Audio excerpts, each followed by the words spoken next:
pagi anak Bapak. Semangat pagi, Namo Buddhaya. Berjumpa lagi dengan Pak Toto. Kali ini kita sudah melaksanakan pembelajaran. Nah, kita sudah melaksanakan pembelajaran pertemuan keberapa anak Bapak? Ya, betul, pertemuan kedua. Nah, kalau pertemuan kedua berarti kita sudah masuk pelajaran subtema 2. Kemarin kita sudah mempelajari tentang subtema 1. Nah, sekarang kita akan pelajari mengenai subtema yang kedua. Di subtema kedua apa Pak materinya? Yaitu tentang sikap kerjasama dalam keragaman. Nah, ini tema 1, subtema 1. Nah, kita akan bahas mengenai hal itu. Namun sebelum itu, Bapak menanyakan kabar anak Bapak di rumah. Gimana kabar anak Bapak di rumah? Bapak percaya anak Bapak di rumah kabarnya sangat luar biasa.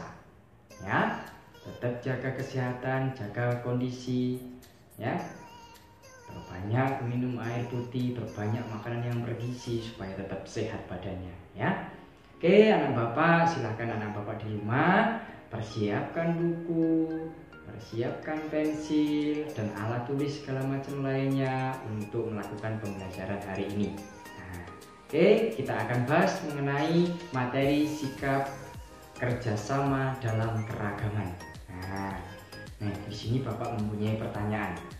Nah, pertanyaan yang pertama, siapakah yang pernah membantu ayah dan ibu di rumah? Yo, siapa anak Bapak yang pernah membantu di rumah? Nah, kemudian pertanyaan yang kedua, siapa yang pernah piket di kelas? Nah, Bapak percaya anak Bapak di rumah pernah membantu ayah dan ibu di rumah dan pernah piket kelas. Karena Bapak percaya anak Bapak di rumah sangat baik-baik dan rajin semuanya, ya. Oke, kita akan bahas mengenai hal itu. Nah, kita akan bahas persatuan dan kesatuan dalam masyarakat dapat tercipta melalui kerjasama. Nah, kerjasama itu apa sih anak Bapak di rumah? Ada yang tahu? Nah, kalau belum tahu kita akan bahas. Yaitu kerjasama adalah kegiatan yang dilakukan beberapa orang atau banyak orang untuk mencapai tujuan bersama. Nah, untuk mencapai tujuan bersama.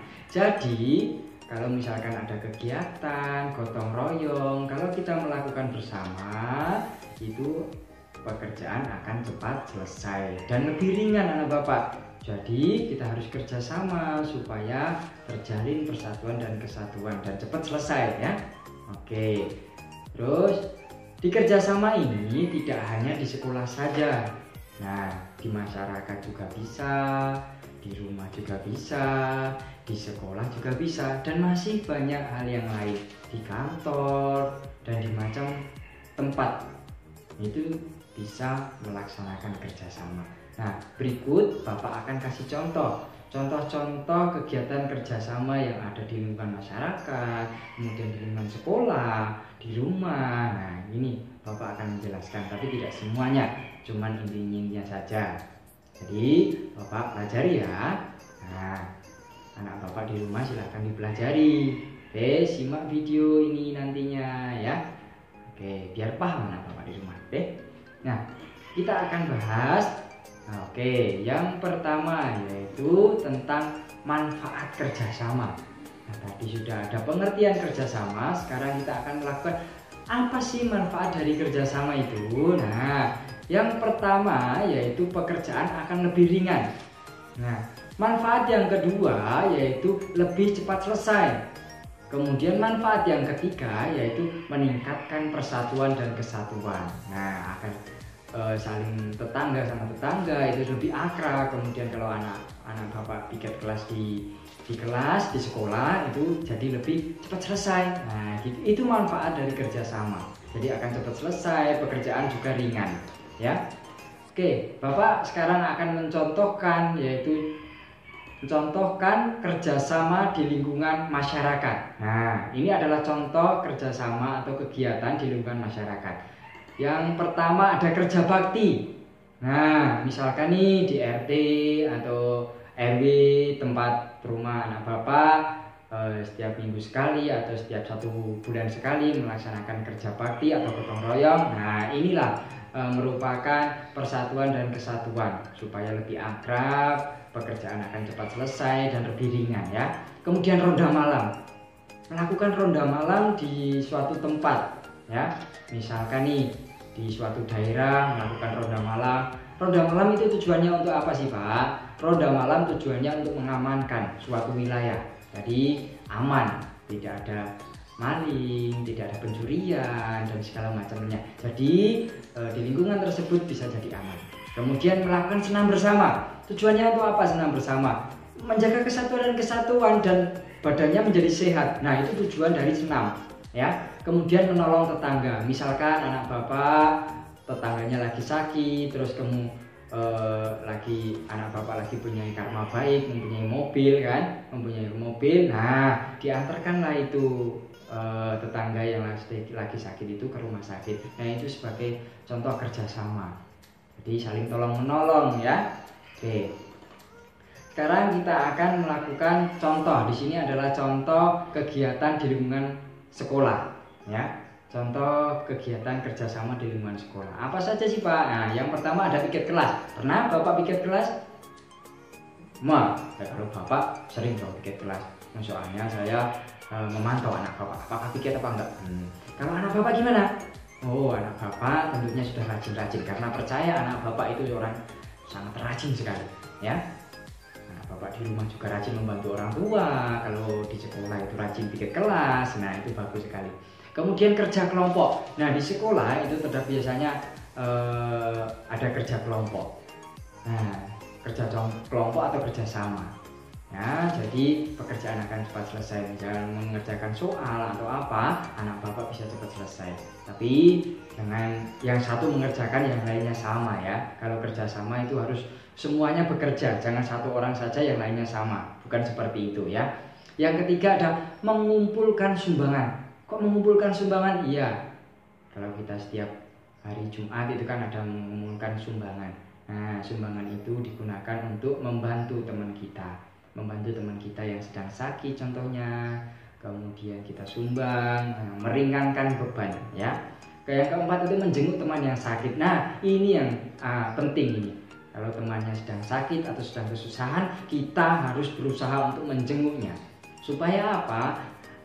Yang sakit di rumah, teman kita yang sakit di rumah itu dapat termotivasi supaya lebih semangat lagi, supaya badannya sehat lagi dan bisa bertemu anak bapak lagi di sekolah ya. Itu tujuannya, supaya dia mempunyai semangat untuk sembuh ya.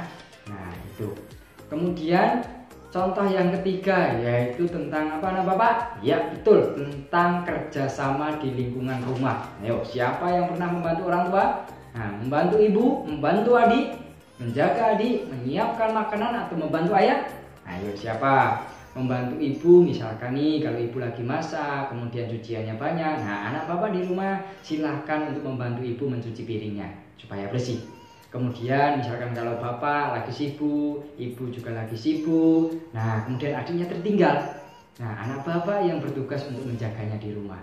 Karena anak bapak itu yang paling besar, jadi adiknya harus dijaga ya. Kemudian menyiapkan makanan. Nah, tidak hanya ibu saja yang menyiapkan makanan, tapi anak bapak juga harus membantu ibu untuk menyiapkan makanan supaya lebih cepat selesai ya.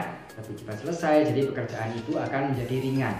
Kemudian yang keempat, membantu ayah. Apa saja yang dilakukan anak bapak ketika ayah sedang berkebun atau membersihkan halaman rumah? Yaitu betul, anak bapak harus membantu ayah untuk membersihkan kebun, mencabut rumput, menyapu dan lain sebagainya. Jadi pekerjaan akan cepat selesai ya. Oke. Untuk selanjutnya yaitu kita. Nah, jadi kita sebagai makhluk sosial harus saling gotong royong, saling membantu dan kerjasama. Agar apa? Agar sikap persatuan dan kesatuan dalam masyarakat dapat tercipta. Jadi kalau kita saling gotong royong, saling membantu sama lain, terus saling kerjasama, jadi pekerjaan apapun yang tadinya berat akan menjadi ringan dan cepat selesai. Nah, itu tujuan kerjasama ya. Nah, kerjasama dan juga akan tercipta persatuan dan kesatuan dalam masyarakat.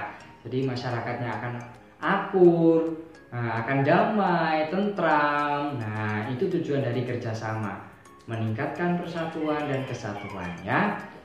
Oke, kita lanjutkan. Nah, demikianlah materi yang bisa Bapak sampaikan. Semoga penjelasan materi yang Bapak sampaikan ini dapat bermanfaat untuk anak Bapak di rumah, dan semoga anak Bapak di rumah dapat memahami, dapat mengerti, dan nantinya kalau Bapak akan memberi soal, anak Bapak bisa mengerjakannya dengan baik dan tepat. Ya, satu pesan dari Bapak, anak Bapak tetap jaga kondisi, jaga kesehatan, makan makanan yang bergizi, tetap pakai masker, kemudian social distancing, dan stay at home. Terima kasih, demikian itu saja yang bisa Bapak sampaikan. Semangat pagi, Namo Buddhaya.